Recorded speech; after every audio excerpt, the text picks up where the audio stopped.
В Государственном институте физической культуры и спорта Туркменистана начался чемпионат Туркменистана по борьбе на поясах среди молодежи 2006-2010 года рождения. На соревнованиях за звание лучшего пришли бороться более 300 спортсменов из 5 вилаятов и города Ашхабад.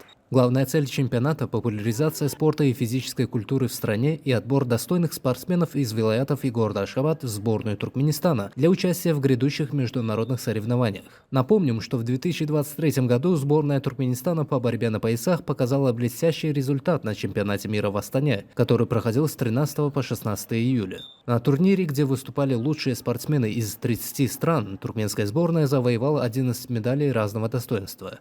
Из них 4 золота, 4 серебра и 3 бронзы.